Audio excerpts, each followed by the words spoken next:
नमस्कार दोस्तों, मैं मनोहर कुमार आप सबका अपने इस YouTube चैनल में स्वागत करता हूं। तो आज हम लोग व्यंजन वर्ण के बारे में पढ़ने वाले हैं। इससे पहले हम लोग स्वर वर्ण के बारे में पढ़ चुके थे। तो व्यंजन वर्ण आखिर होता क्या है? देखिए, व्यंजन वर्ण आपके आज का महत्वपूर्ण टॉपिक है। व्यंजन वर्ण क्या होता है? तो वह वर्ण जो उच्चारण के साथ किसी अन्य वर्णों की सहायता लेती है उसे ही व्यंजन वर्ण कहते हैं और इसकी संख्या जो है 33 होता है। यानी जैसे कि क, मान लीजिए मैंने क का उच्चारण किया, तो क के उच्चारण के साथ साथ क्या हुआ कि अ का उच्चारण आ रहा है। मतलब विदाउट अ के हम क का उच्चारण नहीं कर सकते। इसके कारण क आधा होता है, यानी इसमें हलंत लगा देते हैं तो ये आधा माना जाता है और साथ में अ जुटा हुआ होता है। तो यह जो अ है यह क्या है? स्वर है और यह व्यंजन है। तो व्यंजन जब उच्चारित होता है तो अपने साथ एक स्वर का उच्चारण में प्रयोग करता है, सहयोग लेता है। इसे ही हम व्यंजन वर्ण कहते हैं। जैसे कि मान लेते हैं का, इसमें आ है। ठीक उसी प्रकार से की अलग अलग भी हो सकता है, की, मी, सी, इस प्रकार से। तो व्यंजन वर्ण की अगर बात करते हैं तो व्यंजन वर्णों की कुल संख्या कितनी है और व्यंजन वर्ण कितने प्रकार के होते हैं?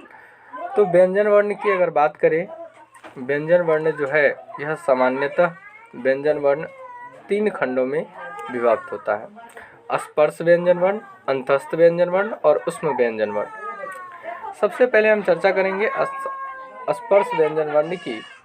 तो स्पर्श व्यंजन वर्ण होता क्या है? यानी वह व्यंजन वर्ण जो उच्चारण के साथ साथ, यानी हम जब उच्चारण करते हैं तो हमारे किसी भी उच्चारण स्थान को स्पर्श करके वायु निकलता है तो उसे स्पर्श व्यंजन कहते हैं। जैसे कि हमारे पास 5 उच्चारण स्थान के अंग है। कौन कौन सा है? तो सबसे पहले कंठ। जब भी कुछ उच्चारित करते हैं तो सबसे पहले कहाँ आता है? कंठ में।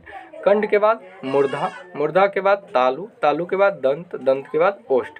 कंठ, मूर्धा, तालु, दंत, ओष्ठ, ये 5 उच्चारण स्थान है और इन पांचों में से कहीं से भी अगर छू करके हवा निकलती है तो इसे ही हम क्या कहते हैं? स्पर्श व्यंजन वर्ण कहते हैं और इसकी संख्या 25 होती है। आपके सामने संपूर्ण व्यंजन वर्ण है: कवर्ग, चवर्ग, टवर्ग, तवर्ग, पवर्ग। और ये सारे के सारे जो है आप देख रहे हैं यहाँ पे, ये सारे के क्या है? ये सारे के सारे आपके व्यंजन वर्ण हैं।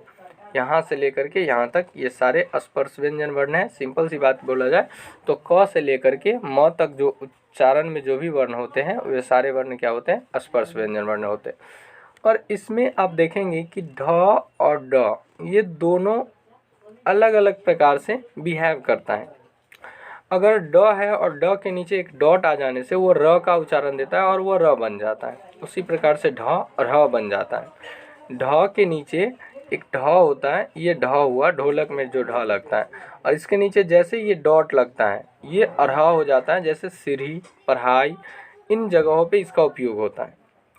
हम लोग ऐसे बोलने के क्रम में अलग अलग इसको ढ के रूप में ही उच्चारित करते हैं, लेकिन वास्तव में इसका उच्चारण जो है अरह होता है और अरह के रूप में ये उच्चारित होता है। आगे की बात करेंगे तो आगे व्यंजन वर्ण जो है यह दूसरा व्यंजन वर्ण जो है यह अंतस्थ व्यंजन वर्ण है। अब बात करेंगे अंतस्थ व्यंजन वर्ण क्या होता है। यानी अंतस्थ व्यंजन वर्ण, जब हम किसी वर्ण का उच्चारण करते हैं व्यंजन वर्ण का, और व्यंजन वर्ण का उच्चारण करने के बाद क्या होता है कि हवा जो है यह अंदर ही गूंजता है, तो उसे क्या कहते हैं? अंतस्थ व्यंजन वर्ण कहते हैं। ऐसे अगर आपको इस तरीके से अगर स्पष्ट नहीं हो रहा है तो ज़्यादा इसकी संख्या है नहीं, इसको ध्यान में रख लीजिए कि य, र, ल और व, ये 4 ही है जो अंतस्थ व्यंजन वर्ण है। य, र, ल और व, ये 4 है जो क्या है? अंतस्थ व्यंजन वर्ण है।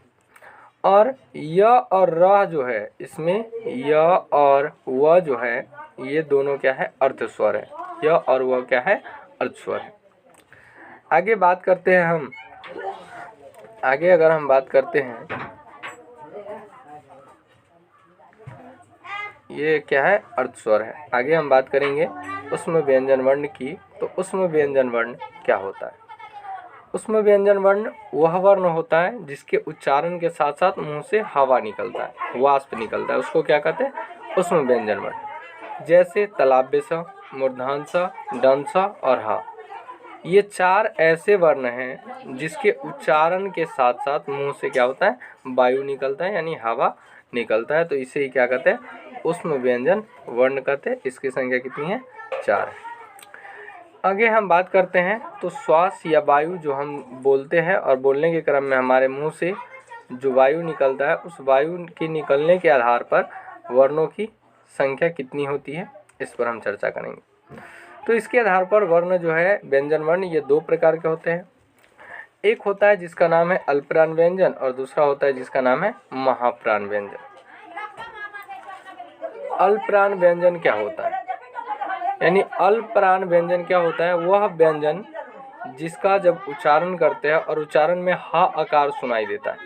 अल्पप्राण यानी अल्पप्राण में जिस उच्चारण का ध्वनि जो है हकार, मतलब उसके ध्वनि में अंत में जोर नहीं पड़ता है, कम जोर पड़ता है, यानी हकार नहीं सुनाई देता है, उसको क्या कहते हैं? अल्पप्राण। जिसमें ध्वनि सुनाई देगा उसको महाप्राण कहेंगे। इसके अंतर्गत प्रत्येक वर्ग का प्रथम, तृतीय और पंचम वर्ग शामिल है और साथ ही अंतस्थ वर्ण शामिल है। यानी प्रत्येक वर्ण का प्रथम, पंचम, तृतीय और अंतस्थ वर्ण शामिल होता है। वहीं पर महाप्राण की बात करें तो महाप्राण व्यंजन जिसमें ह अ की उच्चारण नहीं आती है अंत में, जैसे कि आप एक देखते हैं उदाहरण, क अंत में ह का उच्चारण आ रहा है, ख तो इसमें नहीं होगा, क ख अंत में ह, जहाँ ह का उच्चारण आएगा वो नहीं होगा। देखिए क ख ग घ, तो ख और घ पर आप उच्चारित करेंगे तो ज़्यादा जोर पड़ता है, तो इसको क्या कहते हैं? इसको महाप्राण कहेंगे। और बाकी पर ज़्यादा जोर नहीं पड़ता है तो उसको हम क्या कहेंगे? अल्पप्राण कहेंगे। यानी जिन वर्णों के उच्चारण में अंत में ह का उच्चारण आता है या ज़्यादा जोर पड़ता है, ज़्यादा वायु निकलता है, उसको महाप्राण, जिसमें कम निकलेगा अल्पप्राण। जैसे कि एक उदाहरण के रूप में ले लेते हैं, जैसे कि आप यहाँ से ही समझ लीजिए। जैसे कि यहाँ पे मेरे पास वर्ण है, तो क का उच्चारण करते हैं तो क के अंत में कम उच्चारित हो रहा है। ख का अगर उच्चारण करते हैं तो ख में क्या है? ह आ रहा है, ग में नहीं आ रहा है, घ अंग, अंग में भी नहीं है, च छ, ज झ। मतलब आप देख रहे हैं प्रत्येक वर्ग में क्या हो रहा है? प्रत्येक